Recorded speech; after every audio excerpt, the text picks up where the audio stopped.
अस्सलामु अलैकुम वरहमतुल्लाहि वबरकातुहू। स्टूडेंट्स, उम्मीद है कि आप ठीक होंगे। बेटा, स्टूडेंट्स की पुरज़ोर जो है वो रिक्वेस्ट के ऊपर आज ये मैं अपना लेक्चर बना रहा हूँ क्लैंस के ऊपर। ठीक है, केमिकल कोऑर्डिनेशन का ये टॉपिक है, तो इंशाल्लाह आप ध्यान से गौर से सुनेंगे तो आपको ये समझ आ जाएगा कि केमिकल कोऑर्डिनेशन क्या है। देखिए, पहली चीज़ तो है कोऑर्डिनेशन। कोऑर्डिनेशन क्या होता है? बाहिमी रब्त को कहते हैं। कोऑर्डिनेशन होता है बाहिमी रब्त। अब कोऑर्डिनेशन हम बायोलॉजी में इसका मतलब क्या लेंगे कि जिस्म के मुख्तलिफ हिस्सों का बाहिमी रब्त में होना, इस चीज़ को कोऑर्डिनेशन कहते हैं। यानी जिस्म के एक हिस्से का दूसरे हिस्से के साथ कोऑर्डिनेट करना, एक हिस्से का दूसरे हिस्से के साथ राब्ते में रहना, इस चीज़ को हम क्या बोलते हैं? कोऑर्डिनेशन। अब किस तरह से आपको थोड़ा मैं समझाना चाहता हूँ, उसके बाद फिर हम बोर्ड की तरफ आते हैं कि पहले आप लफ्ज़ कोऑर्डिनेशन को समझेंगे, फिर हम केमिकल कोऑर्डिनेशन की तरफ आते हैं। कि सपोज़ के हम देखते हैं कि अगर हम में से कोई हाई टेम्परेचर पर चला जाए, इन्वायरमेंट में किसी भी तरह का चेंज स्टिमुलस कहलाता है। ठीक है, लाइट है, हीट है, टेम्परेचर है, कोल्ड है, कोई भी चीज़, इस चीज़ को हम बोलते हैं कि ये क्या है? स्टिमुलस है। तो स्टिमुलस जानदार की बॉडी के ऊपर ज़रूर असर अंदाज होता है। स्टिमुलस जानदार की बॉडी के ऊपर असर अंदाज होता है। फिर जानदारों के अंदर बाकी सिस्टम्स हैं जो उस चीज़ को, स्टिमुलस को डिटेक्ट करते हैं, उनको रिसेप्टर्स कहते हैं। जिस तरह कोई आवाज़ है तो आवाज़ को डिटेक्ट करने के लिए हमारे एयर्स हैं, और अगर कोई लाइट है तो लाइट को डिटेक्ट करने के लिए हमारी आइज़ हैं। ठीक है, इसी तरह कोई स्मेल है तो उसके लिए हमारा नोज़ है। ठीक है, अगर टेम्परेचर है, टेम्परेचर हीट है, कोल्ड है, इस चीज़ को जो है वो डिटेक्ट करने के लिए हमारी स्किन है। तो ये हमारी बॉडी में रिसेप्टर्स है। रिसेप्टर्स ये क्या करते हैं? ये स्टिमुलस को डिटेक्ट करते हैं, स्टिमुलस को ये डिटेक्ट करते हैं। तो अब ये स्टिमुलस को जब डिटेक्ट करेंगे तो उसके बाद पैगाम जाता है हमारे दिमाग तक, जो हमारा कंट्रोल सेंटर है। कंट्रोल सेंटर है। अब जब दिमाग तक पैगाम जाएगा न्यूरॉन सेल्स के जरिए से, अब उसके बाद दिमाग आगे ऑर्डर जारी करेगा। ठीक है, ऑर्डर जारी करेगा रिस्पॉन्स शो करने के लिए। तो जो ऑर्डर जिनको जारी करेगा वो या तो मसल्स होंगे या ग्लैंड्स होंगे। तो वो ऑर्गन, ये मसल्स या ग्लैंड्स जो आगे रिस्पॉन्स शो करते हैं। ठीक है, रिस्पॉन्स शो करते हैं, यानी हर एक्शन के बाद एक रिएक्शन होता है। जो रिएक्शन शो करते हैं वो क्या है? हमारी बॉडी के अंदर मसल्स हैं या ग्लैंड्स हैं। तो ये जिस तरह आपको एक मिसाल दूं मैं आपको कि हमारी बॉडी में, इंसान की बॉडी में ग्लूकोज का लेवल कम हो गया। इंसान की बॉडी में ग्लूकोज का लेवल कम हो गया, या सपोज ज्यादा हो गया, ग्लूकोज का लेवल ज्यादा हो गया। अब ग्लूकोज का होम्योस्टेसिस के मुताबिक ग्लूकोज का लेवल ब्लड ज्यादा एक्सेप्ट नहीं कर सकता, क्योंकि होम्योस्टेसिस ये कहता है कि हमारी बॉडी में चाहे बाहर का एनवायरनमेंट जिस तरह से भी चेंज होता रहे, लेकिन हमारी बॉडी का जो इंटरनल एनवायरनमेंट है वो क्या रहे? मेंटेन रहे। तो इसके मुताबिक क्या होगा कि हमारी ये एक तरह का स्टिमुलस है, इंटरनल स्टिमुलस है। तो हमारी बॉडी इसके खिलाफ किस तरह से जो है वो रिस्पॉन्स शो करेगी। अब ग्लूकोज का लेवल कम हुआ, ज्यादा हुआ, ब्लड में ग्लूकोज का लेवल ज्यादा हुआ, तो हमारी बॉडी से जो दिमाग है, दिमाग पैगाम जारी करेगा किसकी तरफ? पैंक्रियाज की तरफ। पैंक्रियाज कहां पर मौजूद है? पैंक्रियाज हमारे स्टोमक के नीचे स्मॉल इंटेस्टाइन के साथ जुड़ा हुआ है। अब दिमाग से पैगाम किसकी तरफ आएगा? दिमाग से पैगाम आएगा पैंक्रियाज की तरफ। जब पैंक्रियाज की तरफ पैगाम आएगा, पैंक्रियाज इंसुलिन बनाना शुरू करेगा। इंसुलिन पैंक्रियाज में बनेगा और वो डायरेक्ट ब्लड में आएगा, ब्लड में आएगा। और जब वो ब्लड में आएगा तो ब्लड के अंदर वो ग्लूकोज के मॉलिक्यूल्स को इकट्ठा करके लीवर में स्टोर करवा देगा ग्लाइकोजन की फॉर्म में। और इस तरह हमारी बॉडी में ग्लूकोज का लेवल क्या हो जाएगा? कम हो जाएगा। ग्लूकोज का लेवल कम हो जाएगा। अब यहां पर देखें, ये कोऑर्डिनेशन ना हुई कि ब्लड कहां है, ब्लड के अंदर ग्लूकोज का लेवल ज्यादा हो रहा है, और दिमाग कहां है जो पैगाम भेज रहा है? पैंक्रियाज की तरफ, और वहां से इंसुलिन बन रहा है जो ब्लड की तरफ जा रहा है, और ब्लड में जाकर वो ग्लूकोज के लेवल को कम कर रहा है। यानी ब्लड, यहां पर एक कोऑर्डिनेशन है, ब्लड, पैंक्रियाज और हमारा ब्रेन। तो ये इन तीनों के दरमियान में जो एक बाहिमी रब्त है, इसी चीज को हम कोऑर्डिनेशन कहते हैं। जिस तरह हमारी बॉडी में ग्रोथ हार्मोन्स होते हैं, या हमारी बॉडी में इंसुलिन है, ग्लूकागॉन है, इसके अलावा हमारी बॉडी में एड्रिनल ग्लैंड है, वेसोप्रेसिन है। ठीक है, अब एक पिट्यूटरी ग्लैंड हमारे दिमाग में मौजूद होता है। अब ये एक हार्मोन बनाता है जिसको हम एंटी डायरेटिक हार्मोन कहते हैं या वेसोप्रेसिन कहते हैं, इसका हम बाद में इन डिटेल भी पढ़ते हैं। अब हमारी बॉडी में अगर वाटर की डेफिशिएंसी है, पानी की अगर हमारी बॉडी में कमी है, तो क्या होगा कि जो पेंक्रियाज है, पिट्यूटरी ग्लैंड है, वो क्या करेगा, पिट्यूटरी ग्लैंड से रिलीज होगा वैसोप्रेसिन। अब वहां से वैसोप्रेसिन कहां पर आएगा, हमारी किडनीज की तरफ आएगा। जब किडनीज में आ जाएगा वहां पर ये वाटर की रीअब्जॉर्प्शन करवाएगा, वाटर की रीअब्जॉर्प्शन करवाएगा। और ये काम रीअब्जॉर्प्शन का असल में किसने करवाया, हमारे दिमाग के आर्डर से हुआ। यानी यहां पर भी एक कोऑर्डिनेशन होगा कि किडनीज इंसान की कहां है और दिमाग में जो पिट्यूटरी ग्लैंड है हाइपोथैलेमस के साथ जुड़ा वो कहां है। तो क्या ये दिमाग, किडनीज और इनके दरमियान में कनेक्शन नहीं है। इसी चीज को हम क्या बोलते हैं, कोऑर्डिनेशन कहते हैं। यानी जिस्म के मुख्तलिफ हिस्सों का बाहिमी रब्त में होना, ये क्या कहलाता है, कोऑर्डिनेशन कहलाता है। आपको ये समझ आ गया होगा कि कोऑर्डिनेशन क्या है, कोऑर्डिनेशन क्या है। तो यहां पर बात है कोऑर्डिनेशन, केमिकल कोऑर्डिनेशन। कोऑर्डिनेशन हमारे पास दो तरह का होता है। एक को हम बोलते हैं नर्वस कोऑर्डिनेशन, जो न्यूरॉन्स की मदद से होता है, coordination through neurons, this is called nervous coordination. और एक होता है chemical coordination, coordination through chemicals, यानी हार्मोन्स। ठीक है, अच्छा यहां पर कुछ बेसिक टर्म्स हैं, स्टूडेंट यहां पर अक्सर कंफ्यूज रहते हैं कि ग्लैंड क्या है, हार्मोन क्या है, ठीक है, और एक्सोक्राइन ग्लैंड क्या होता है, एंडोक्राइन ग्लैंड क्या होता है। ये सारी बातें इंशाल्लाह हम डिटेल से इसमें पढ़ते हैं। तो एक लफ्ज होता है बेटा ग्लैंड, ग्लैंड आपने अपनी बायो की किताबों में जरूर पढ़ा होगा, ठीक है। ग्लैंड, ग्लैंड क्या होता है, ग्लैंड की तारीफ हम यूं करते हैं कि sac like structure, sac like structure which contain chemicals, ठीक है। Sac like structure which contain chemical, कोई भी सैक लाइक स्ट्रक्चर अगर उसके अंदर केमिकल है उसको हम क्या बोलते हैं कि ये क्या है, ग्लैंड, ठीक है। अब यहां पर ये सपोज ये स्ट्रक्चर है, ये सैक लाइक स्ट्रक्चर है, ये एक सैक लाइक स्ट्रक्चर है। अब यहां इसको, और एक और बात कि सैक का वर्ड हम उस चीज के लिए यूज करते हैं, सैक उस स्ट्रक्चर के लिए यूज करते हैं जिसका सिर्फ एक ही ओपनिंग हो, कोई चीज उसमें इंटर करने के लिए या कोई चीज बाहर निकालने के लिए, फॉर इनटेक, ठीक है, इनटेक या आउटसाइड किसी चीज के जाने के लिए सिर्फ एक ही ओपनिंग हो, उस चीज के लिए हम वर्ड यूज करते हैं सैक का। तो अब ये सैक लाइक स्ट्रक्चर है, यानी इसका सिंगल ओपनिंग है। अब sac like structure which contain chemical, इसके अंदर कोई केमिकल हो, कोई केमिकल हो, तो हम क्या कहेंगे कि ये ग्लैंड है। हमारी बॉडी में बहुत सारे ग्लैंड्स होते हैं, सलाइवरी ग्लैंड है, पिट्यूटरी ग्लैंड है, थायराइड ग्लैंड है, पैराथायराइड ग्लैंड है, एड्रीनल ग्लैंड है, पेंक्रियाज है, ये सारे के सारे हमारी बॉडी में क्या है, ग्लैंड्स हैं। तो ग्लैंड का लफ्ज आपको समझ आ गया होगा कि ग्लैंड क्या होता है, sac like structure which contain chemical. अब अगली बात कि ये जो इस सैक लाइक स्ट्रक्चर के अंदर ये जो केमिकल होता है, ये जरूरी नहीं है कि ये हार्मोन हो, ये जरूरी नहीं है कि ये हार्मोन हो, ये पानी भी हो सकता है, ये कोई एंजाइम भी हो सकता है, ठीक है। ये जरूरी नहीं होता कि हर ग्लैंड के अंदर हार्मोन हो, हर ग्लैंड के अंदर हार्मोन हो, ये जरूरी नहीं होता। अच्छा, लेकिन ये मैं आपको बाद में बताता हूं कि ये किन किन के अंदर जो है वो हार्मोन होता है, हार्मोन क्या होता है और एंजाइम्स क्या होते हैं। तो इसी हवाले से हम ग्लैंड्स की फिर क्लासिफिकेशन करते हैं, ग्लैंड्स की क्लासिफिकेशन करते हैं। कुछ ग्लैंड्स ऐसे होते हैं जिनको हम बोलते हैं कि एंडोक्राइन ग्लैंड्स, एंडोक्राइन ग्लैंड्स, ठीक है, एंडोक्राइन ग्लैंड्स, ठीक है। और कुछ होते हैं एक्सोक्राइन ग्लैंड्स,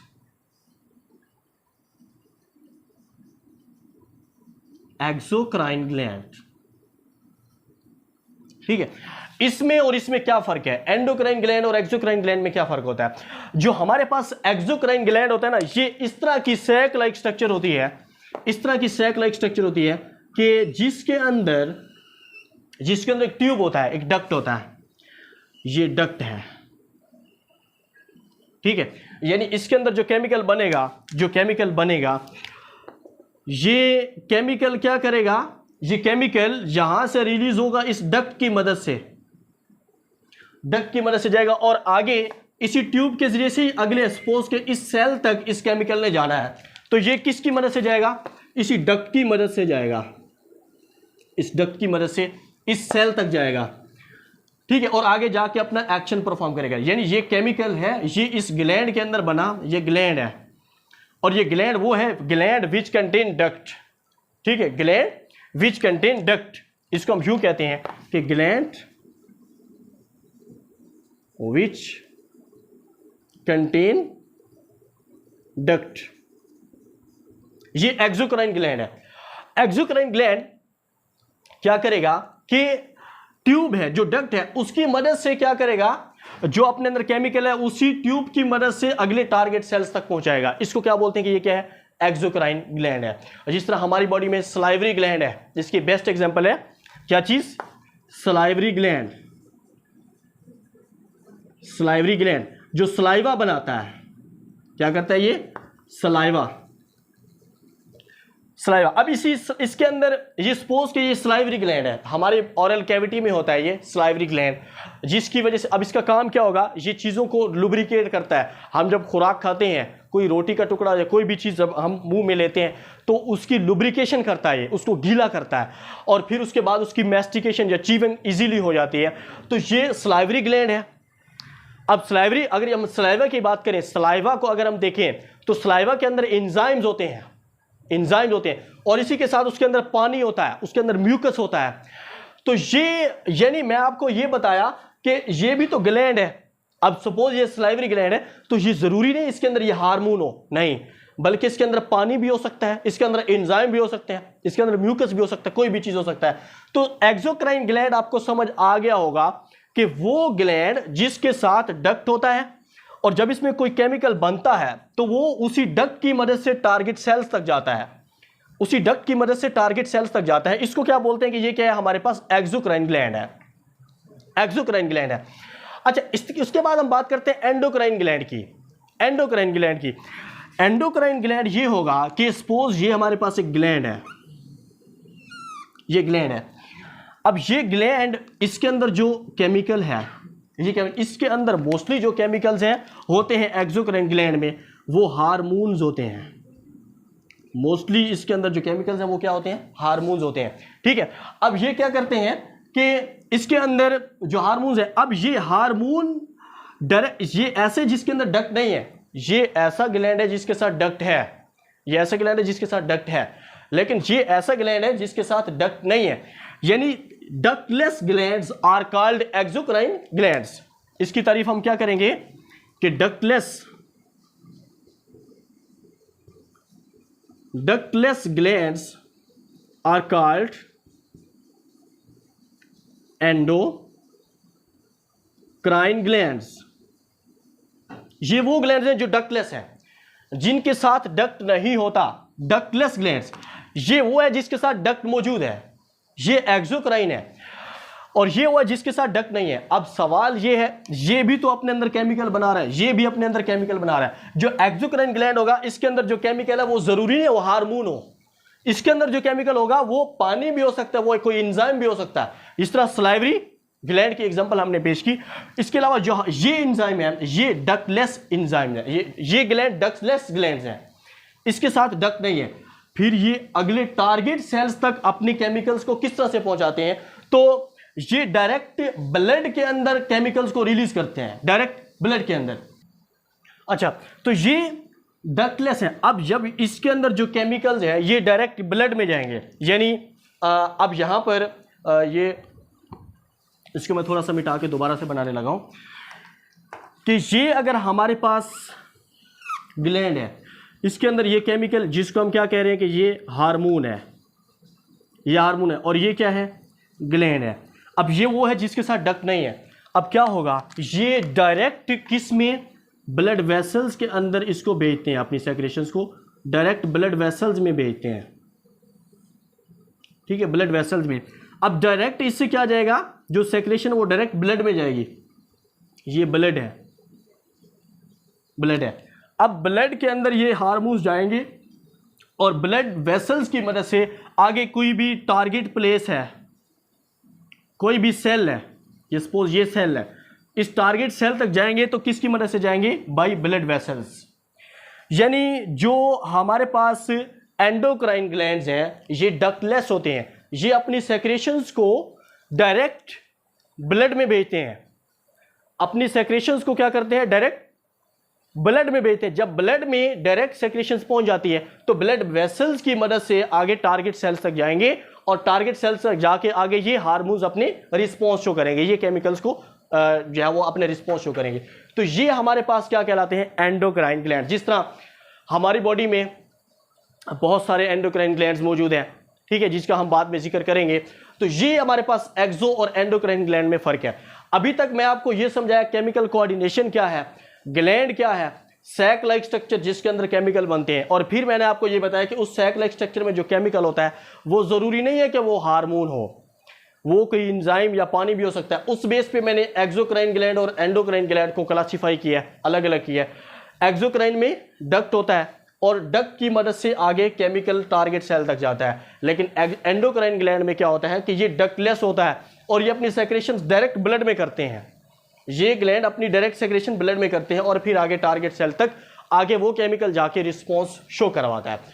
उसके बाद यहां पर एक और बात है कि हम कहते हैं कि ये हार्मोन क्या है। अब हमने ग्लैंड को तो डिफाइन कर लिया, हमसे अगर कोई पूछे कि हार्मोन क्या है तो हम क्या बताएंगे, हम मुंह उठा के बैठे तो नहीं रहेंगे, बताएंगे उसको कि हार्मोन क्या है हमारे पास, ठीक है। हार्मोन्स प्लांट्स के अंदर भी बनते हैं, हार्मोन्स एनिमल्स के अंदर भी जो है वो बनते हैं। हार्मोन की तारीफ ये है कि chemical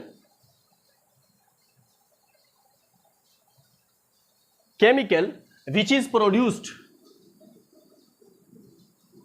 is produced in one part of body and transported to other part of body and influence the growth of body is called hormone. Hormone क्या होता है कि ये ऐसा केमिकल है जो जिस्म के एक हिस्से में बनता है, दूसरे हिस्से में ट्रांसपोर्ट किया जाता है और फिर क्या किया जाता है, ये बॉडी के अंदर ग्रोथ, मेटाबॉलिज्म, इस चीज के ऊपर जो है वो असर अंदाज होता है। तो इसको हम क्या बोलते हैं कि ये क्या है, हार्मोन है। हार्मोन यानी एंडोक्राइन ग्लैंड के अंदर ये जो चीज है ये क्या है, हमारे पास हार्मोन है। ग्लैंड के अंदर हार्मोन्स बनते हैं, ग्लैंड के अंदर हार्मोन्स बनते हैं, ठीक है। ये हमारे पास क्या है, हार्मोन की तारीफ है। उसके बाद एक और बात, वो क्या बात है, हम कहते हैं कि जो हमारे पास एक होता है एंडोक्राइन सिस्टम। आपकी बुक के अंदर लिखा गया है कि केमिकल कोऑर्डिनेशन क्या है, तो वहां पर पहली लाइन यही लिखी गई है कि chemical coordination consist on endocrine system, ठीक है।